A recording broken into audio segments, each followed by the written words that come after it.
Hello everybody, I decided to release one more video this week. I plan on releasing a weekly video on Friday, so next time you'll hear me will be next Friday.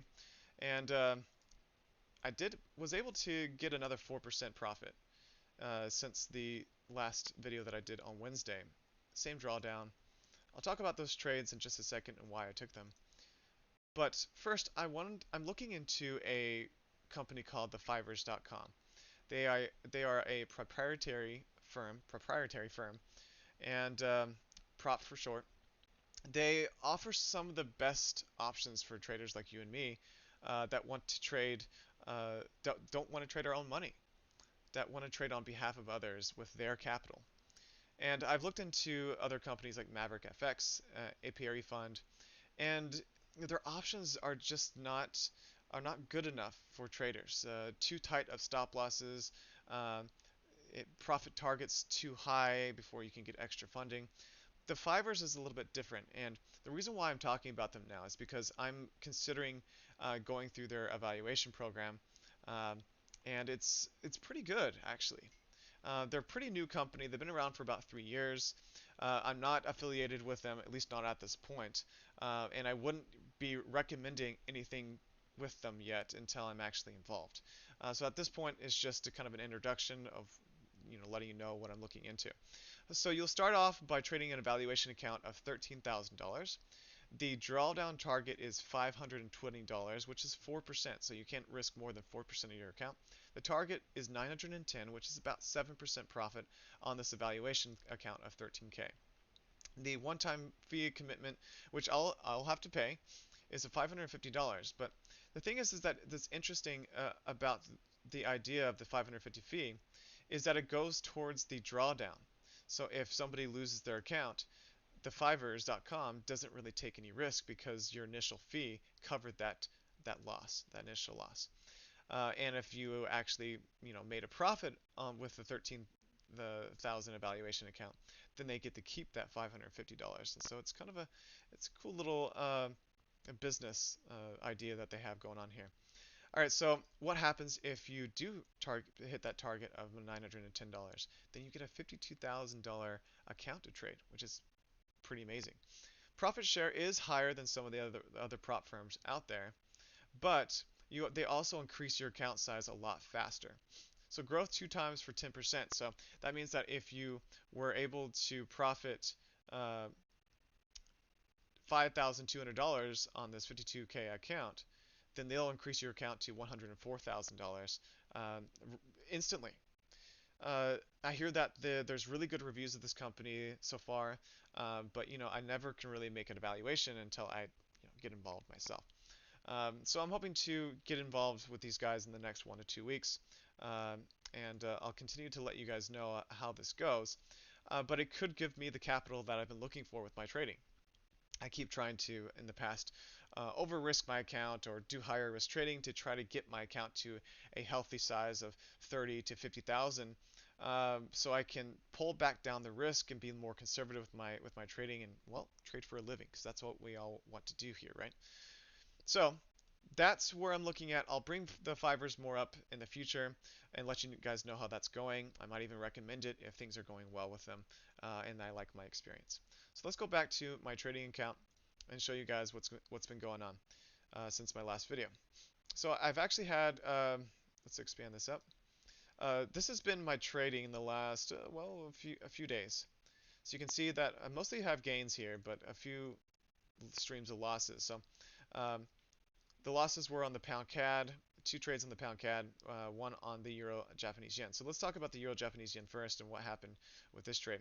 So I'm not going to just talk about the gains. I hate when people release videos on YouTube with their trading only showing you the profitable trades that they make. That's a huge pet peeve of mine. There's too much of that out there where people cherry pick their trades just to make themselves look better.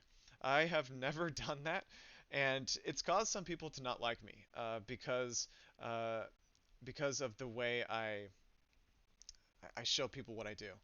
Um, and I don't edit my videos either. Yes, I do say a lot. It's because I just don't edit my videos. I like them to be kind of a stream of thought when it comes to how I approach my trading. So here we go. Resistance here at the top. I saw that. I saw a nice candle right here that showed me that this resistance could continue to go down. So we hit the resistance here, went pushed down, went back up, pushed down again, went back up. I was expecting it to maybe go down one more time. It didn't. It broke through. I ended up closing out for loss. Now my stop loss, I was considering, initially I put it right here, right above this swing high, uh, and then I actually changed it to this one. I thought this was a safer, more secure stop loss level, even though it was much larger. And well, both of them didn't work out for me. I would have gotten stopped out here, and I also got stopped out there.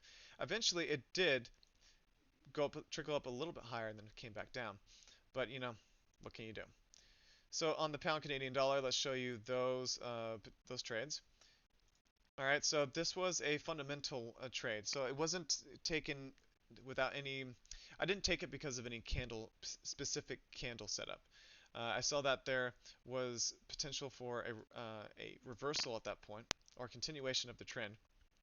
I liked this push down here, up, down, and then potentially back down. So this channel, I mean, that's kind of an old school way of looking at things, but I thought that there was a good opportunity for this to continue back down, and it didn't. And this was asked after the confidence vote with Theresa May, where she's going to still, try to work things out with the Brexit deal.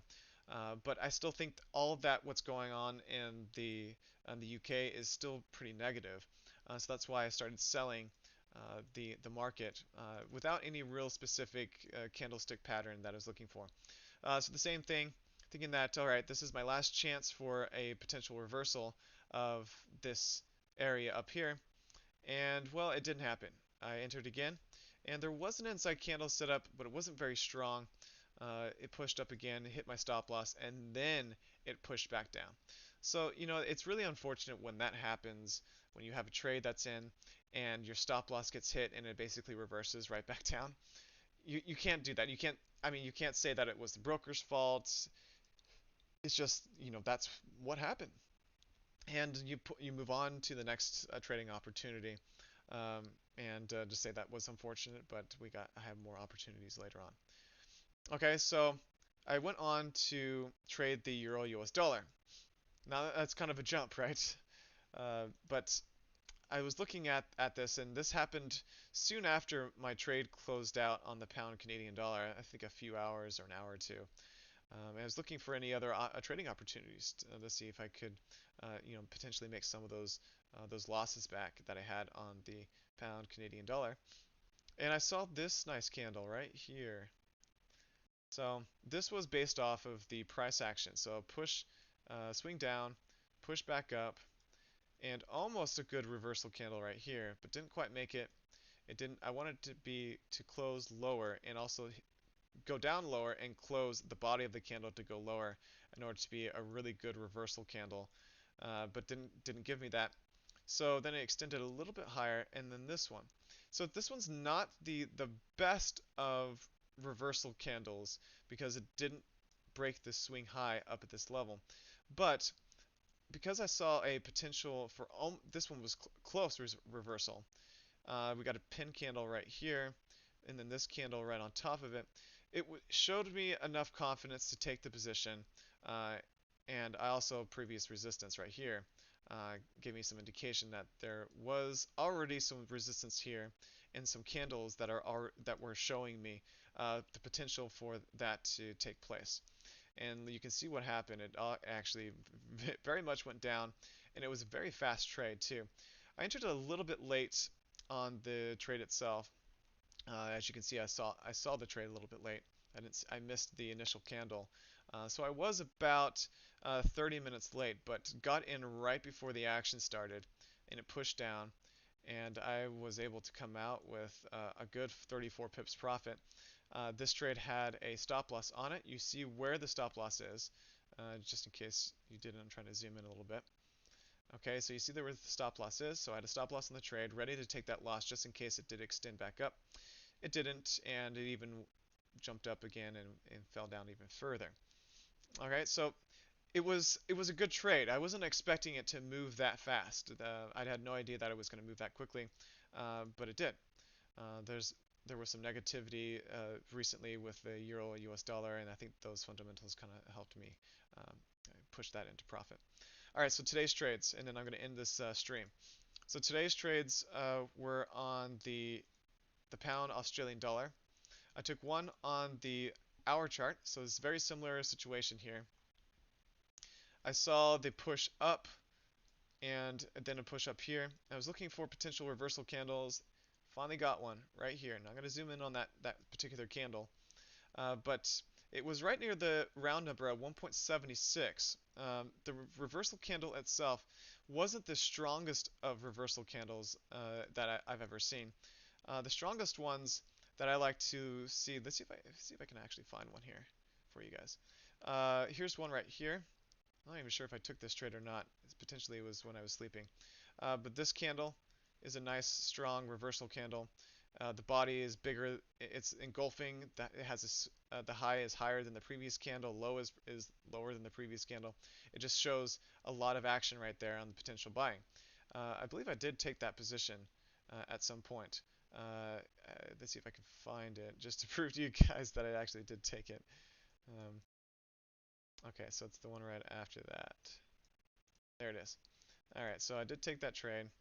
I did push back up, and I did talk about that in the last video. All right, so this candle up here was the indication for a potential fall down or pullback with the push up reversal candle made a new high, broke the previous high.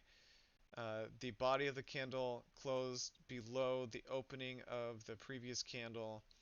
Um, and the reason why it's not the best setup out there is because the body of the candle, if the body of the candle actually closed below the low of the previous candle, if the body was closed below the low of the previous candle, then that is a much stronger indication for a pullback or even complete reversal.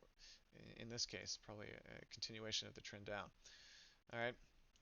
So I was able to close out the profit there. You see my stop loss target right up here at the top. And that was a stop loss target of about 43 pips. Well, actually, it's a little bit more than that, so I entered this trade a little bit late. 50 pips, and my target was roughly about 40. The reason why it's not a complete one-to-one risk ratio here is because I did enter the trade late, so my stop loss was a slightly larger, and my take profit was a little bit lower, or a little bit smaller. So why am I still in the trade right now then, if this one's already closed out? So I actually ended up taking the same type of trade setup, push up, reversal candle, and then this one is actually a really good setup in my opinion. And this is on the 4 hour chart. It's not the best, and I didn't take the highest risk amount. So this is a medium risk. Actually, this is a lower risk trade because it's the end of the week, and I've already done pretty well this week um, at 16% profit, I think. Yeah, 16% profit this week. So I didn't want to take any extra unnecessary risk, even though this is a medium risk trade. So typically, if my low risk is 0.1, then my medium risk is 0.2, and my high risk is 0.4. Then typically I would have selected the medium risk on this trade. And the reason why it's medium risk is not because the actual candle setup itself is exactly where I want it to be. It made a new high of the previous candle. It made a new low. The body of the candle is lower than the of the previous low of previous candle low, and so that actual candle setup is fantastic. But the reason why I didn't take why I wouldn't risk or like complete confidence on this one is because this didn't extend higher. I would have wanted it to either push up a break this high up here, or at least retest it. So push back up to that high, and then potentially have a that same reversal candle that I showed you here happen a bit higher. And if that was the case, and if it did happen up there, yes, I would have gone complete confidence with a push on the downside. All right, so I do think that this trade has really good potential. It's already in profit right now. And there was basically almost no drawdown on the entry, which you can see. It moved up, well, about 15 pips before it went back down. So what's going to happen, because the market closes here in roughly about 6 or so hours, and I will likely close out this trade completely before the market closes, before the weekend, especially if I'm in profit. So if I'm in profit, I'm probably just going to close it out and look for more trading opportunities next week. All right, guys. I think that's going to be it for the trade update today, and I will release another video next Friday. And so, we'll hopefully get on a more consistent basis here with giving you updates. And hopefully, I have more information about the Fivers.com, just in case you're interested as well in following my progress with them. All right. Have a good weekend. See you next time.